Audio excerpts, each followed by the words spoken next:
ನಮಸ್ಕಾರ ವೀಕ್ಷಕ ಮಹಾಪ್ರಭುಗಳೇ, ಉದಯ ನ್ಯೂಸ್ ಚಾನೆಲ್ಗೆ ನಿಮಗೆಲ್ಲ ಸ್ವಾಗತ. ನಾನು ಗುರುರಾಜ್ ಮಾಡುವ ನಮಸ್ಕಾರಗಳು. ಹುಬ್ಬಳ್ಳಿಯ ಒಂದು ಫ್ರೀಡಮ್ ಎಜುಕೇಷನ್ ಸೊಸೈಟಿದವರು ಒಂದು ಒಳ್ಳೆ ಟಾಪಿಕನ್ನು ಆಯ್ಕೆ ಮಾಡಿಕೊಂಡು ಒಂದು ಪ್ರಬಂಧ ಸ್ಪರ್ಧೆಯನ್ನು ಏರ್ಪಾಡು ಮಾಡಿದ್ದಾರೆ.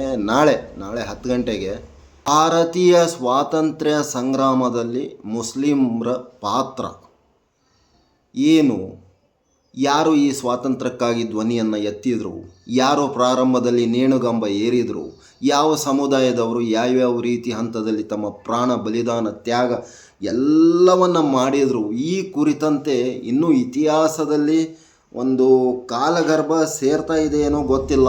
ಇತಿಹಾಸ ತಿರುಚೋದು, ಇತಿಹಾಸ ಮುಚ್ಚಿಡೋದು ಅಥವಾ ಸತ್ಯಾಸತ್ಯತೆಯನ್ನು ಬಯಲಿಗೆ ತರೋದು ತುಂಬ ಕಡಿಮೆ, ವಿರಳ. ಈ ಹುಬ್ಬಳ್ಳಿಯ ಫ್ರೀಡಮ್ ಎಜುಕೇಷನ್ ವೆಲ್ಫೇರ್ ಸೊಸೈಟಿದವರು ಯಾರು ಅದರ ಚೇರ್ಮನ್ ಆದಂಥವರು ಅಜೀಜ್ ಲೋಕಾಪಲ್ಲಿ ಅನ್ನೋರು ಅವರು ಮಾಡ್ತಾ ಇದ್ದಾರೆ. ಏನು ಮಾಡ್ತಾ ಇದ್ದಾರೆ ಅಂದರೆ ಇದೇ ನಾನು ಹೇಳಿದೆ ಅಲ್ಲ, what is the contribution of Muslim community in the freedom struggle movement. ಅದರಲ್ಲಿ ಅವ್ರ ಪಾತ್ರ ಏನು ಅನ್ನೋ ಮುಸ್ಲಿಂ ವಿದ್ಯಾರ್ಥಿಗಳಿಗಾಗಿ, ಉರ್ದು ವಿದ್ಯಾರ್ಥಿಗಳಿಗಾಗಿ ಈ ಒಂದು ಭಾಷಣ ಸ್ಪರ್ಧೆಯನ್ನು ಏರ್ಪಾಡು ಮಾಡಿದ್ದಾರೆ. ನಾಳೆ ಅಂದರೆ ಬೆಳಗ್ಗೆ 10 ಗಂಟೆಗೆ. ಅದನ್ನು ನಾನು ಡೀಟೇಲ್ ಹಾಕಿದ್ದೀನಿ ವಿಡಿಯೋದಲ್ಲಿ, ಎಲ್ಲಿ ಏನು ಅಂತ, ಯಾರನ್ನ ಕಾಂಟ್ಯಾಕ್ಟ್. ಅವರಿಗೂ ಮುಸ್ಲಿಮ್ ಇರಬೇಕು, ಕಾಂಗ್ರೆಸ್ದವ್ರಿಗೆ ಮುಸ್ಲಿಮ್ ಇರಬೇಕು, JDSದವರಿಗೂ ಮುಸ್ಲಿಮ್ ಇರಬೇಕು. ಪ್ರತಿಯೊಂದು ರಾಜಕೀಯ ಪಕ್ಷದವರಿಗೆ ಮುಸ್ಲಿಂ ಕಮ್ಯುನಿಟಿಯವರ ಸಹಾಯ ಬೇಕೇ ಬೇಕು. ಅಂಥ ಪರಿಸ್ಥಿತಿ ಇದೆ. ಯಾರು ನಾ ಮುಸ್ಲಿಂ ಕಮ್ಯುನಿಟಿ ಇಲ್ಲದೆ ನಾನು ರಾಜಕೀಯ ಗೆಲ್ತೀನಿ ಅನ್ನೋಕ್ಕೆ ಅಸಾಧ್ಯ ಮಾತು. ಅದಕ್ಕಾಗಿ ಇಂಥದ್ದೊಂದು ಒಳ್ಳೆಯ ಪ್ರಾಯೋಗಿಕ ಒಂದು ಬೆಳವಣಿಗೆ ಇದು ಪ್ರತಿಯೊಂದು ಭಾರತ ಮೂಲೆ ಮೂಲೆಗೂ ತಲುಪಬೇಕು. ಅಂದರೆ ಮುಸ್ಲಿಂ ನಾಯಕರು ಏನಿದಾರಲ್ಲ, ಮುಸ್ಲಿಂ ಮಂತ್ರಿಗಳು, ಮಿನಿಸ್ಟರ್ಸು, ಇವರೆಲ್ಲ ನಾಯಕರು, ಅವ್ರ ಹತ್ರ ತುಂಬ ಸಹಾಯ ಮಾಡುವಂಥ ಕೆಪಾಸಿಟಿ ಇದೆ. ತನುಮನ ಧನದ ಅವಶ್ಯಕತೆ ತುಂಬ ಇದೆ. ಇದು ಒಂದು ಬೆರ್ಮನ್ ಅವರು ನಡೆಸ್ತಾ ಇರೋದು. ಅವರು ಒಂದು ಉರ್ದು ಶಾಲೆಯನ್ನು ನಡೆಸ್ತಾ ಇದ್ದಾರೆ. ಹಲವಾರು ಸಾಮಾಜಿಕ ಕಾರ್ಯಕ್ರಮವನ್ನು ಮಾಡ್ತಾ ಇರ್ತಾರೆ. ಸಾಮಾಜಿಕ ಹೋರಾಟಗಾರ.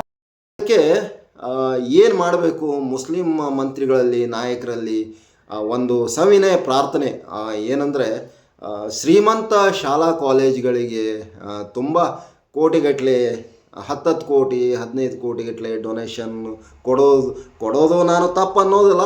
ಅದರಲ್ಲೇ ಒಂದು ಸ್ವಲ್ಪ ಉಳಿಸಿ ಅಂತ ಬಡತನ ಇರುವಂಥ ಮುಸ್ಲಿಂ ಕಮ್ಯುನಿಟಿ ಶಾಲೆಗಳಿಗೂ ಕೊಡಿ. ಅಂದರೆ ನಿಮಗೆ ಅಲ್ಲಿನೂ ನಿಮಗೆ ಸಲ್ಲುತ್ತದೆ ಏನು, ಮಾನ ಮರ್ಯಾದೆ. ನಿಮಗೆ ಒಂದು ನಾಳೆ ಉತ್ತರ ಕೊಡುವಂಥ ಒಂದು ಇದೂ ಬೇಕಲ್ಲ, ಕೆಪಾಸಿಟಿ. ಎಲ್ಲೆಲ್ಲಿ ಏನೇನು ನಾವು ಯಾವ ರೀತಿ ಹೆಲ್ಪ್ ಮಾಡಿದೆ ಅಂತ. ಶ್ರೀಮಂತರಿಗೆ ಇನ್ನೂ ಕೋಟ್ಯಾಧೀಶ ಇರ್ತಾರೆ ಶಾಲಾ ಕಾಲೇಜುಗಳು, ಅವರಿಗೆ ಕೋಟಿಗಟ್ಟಲೆ ದಾನ ಮಾಡೋದ್ರಲ್ಲಿ ನಾನು ತಪ್ಪಂತ ಹೇಳೋದಿಲ್ಲ. ಆದರೆ ಮಾಡೋದಕ್ಕಿಂತ ಮುಂಚೆ ಸ್ವಲ್ಪ ವಿಚಾರ ಮಾಡಿ ಇಂಥ ಬಡತನ ಇರುವಂಥ ಸೊಸೈಟಿಗಳಿಗೆ, ಶಾಲಾ ಕಾಲೇಜುಗಳಿಗೆ ಕೊಟ್ಟರೆ ಒಳ್ಳೆಯ ಬೆಳವಣಿಗೆ, ಆರೋಗ್ಯಕರ ಬೆಳವಣಿಗೆ ಇರಲಿ. ಅದೇನೇ ಇರಲಿ, ಮುಂದೆ ಫ್ರೀಡಮ್ ಸೊಸೈಟಿದವರಿಗೂ ಹೇಳ್ತೀನಿ, ಮುಂದೆ ಇದು ಪ್ರತಿಯೊಬ್ಬ ಭಾರತೀಯರಿಗೂ ಮೂಲೆ ಮೂಲೆಗೂ ತಲುಪಬೇಕಂದ್ರೆ ನೀವು ಕೇವಲ ಉರ್ದು ಭಾಷೆಯಲ್ಲಿ ಬೇಡ, ಸಾಧ್ಯವಾದಷ್ಟು ಎಲ್ಲ ಭಾಷೆಗಳಲ್ಲಿ ಇದನ್ನು ಶಾಲಾ ಕಾಲೇಜುಗಳಲ್ಲಿ ಕಾಂಪಿಟೇಷನ್ ಇಡೋಣ. ಮುಸ್ಲಿಂ ನಾಯಕರು, ಮಂತ್ರಿಗಳು ಕಾರ್ಯಕ್ರಮ ಇವೆಂಟದ್ದು ಜವಾಬ್ದಾರಿ ತೊಗೊಂಡ್ರೆ ಒಳ್ಳೆ ಬೆಳವಣಿಗೆ. ಯಾಕಂದರೆ ಇತಿಹಾಸ ಗೊತ್ತಾಗಬೇಕು, ಸತ್ಯಾಸತ್ಯತೆ ಅಲ್ವಾ. ನಾವು ಜಾತ್ಯತೀತವಾಗಿ, ಪಕ್ಷಾತೀತವಾಗಿ, ಧರ್ಮಾತೀತವಾಗಿ, ಜಾತ್ಯತೀತ ರಾಷ್ಟ್ರ ಗೊತ್ತಾಗಬೇಕು ಇತಿಹಾಸ. What is the contribution of Muslim communities peoples in the struggle movement of Indian ಅಂತ. ಅದಕ್ಕೆ ಇವೆಲ್ಲ ಗೊತ್ತಾಗಬೇಕು, ಅರ್ಥ ಆಗಬೇಕು.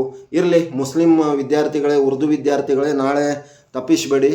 16 ಲಿಂಕ್ ಇದರಲ್ಲಿ ವಿಳಾಸ ಇದೆ, ಅಲ್ಲಿ ಕಾಂಪಿಟೇಷನ್ ಇಟ್ಟಿದ್ದಾರೆ, ಸ್ಪೀಚ್ ಕಾಂಪಿಟೇಷನು. ಭಾಗವಹಿಸಿ. 5,000, 3,000, 2,000 ಪ್ರೈಜ್ ಇದೆ. ಗೆಲ್ಲಿ. ಮುಂದೆ ಮುಸ್ಲಿಮರ ಮಂತ್ರಿಗಳು, ನಾಯಕರು, ದೊಡ್ಡ ದೊಡ್ಡ ಮೌಲ್ವಿಗಳು ಅವರೆಲ್ಲ ಪ್ರಯತ್ನದಿಂದ ಎಲ್ಲ ಕಡೆ ತಲುಪಲಿ ನಿಮ್ಮ ಇತಿಹಾಸ ಅನ್ನೋದೇ ನಮ್ಮ ಅಭಿಲಾಷೆ. नमस्कार। जरूरी ऐलान समाज फरमा लें। फ्रीडम एजुकेशनल सोसाइटी की जानिब से बरोज़ जुमेरात 13 अगस्त 2026 को सुबह 10 बजे हजरत मलंग शाह वली हॉल गवी मोहल्ला में एक उर्दू स्पीच कंपटीशन रखा गया है, जिसका उन्वान है हिंदुस्तान की आज़ादी में मुसलमानों का किरदार। इस प्रोग्राम में सिर्फ उर्दू मीडियम 10th के तलबा व तलबात हिस्सा ले सकते हैं। फर्स्ट प्राइज़ वाले को 5,000 रुपये, सेकंड प्राइज़ वाले को 3,000 रुपये, थर्ड प्राइज़ वाले को 2,000 रुपये दिया जाएगा इंशाअल्लाह। इस प्रोग्राम में जज के तौर पर नबी साहब नूरुद्दीन बैग कुर्ची से और शाहिद हुसैन निसार अहमद पटेल गोकक से और डॉक्टर आरिफा सुल्ताना मकानदार हुबली से तशरीफ ला रहे हैं। आप तमामी हजरात से गुजारिश है जो उर्दू से मोहब्बत रखते हैं ज़रूर इस प्रोग्राम में शिरकत करें और प्रोग्राम को कामयाब करें। जो तलबा व तलबात प्रोग्राम में हिस्सा लेना चाहते हैं, फ्रीडम एजुकेशनल सोसाइटी के चेयरमैन अब्दुल अजीज लोकापल्ली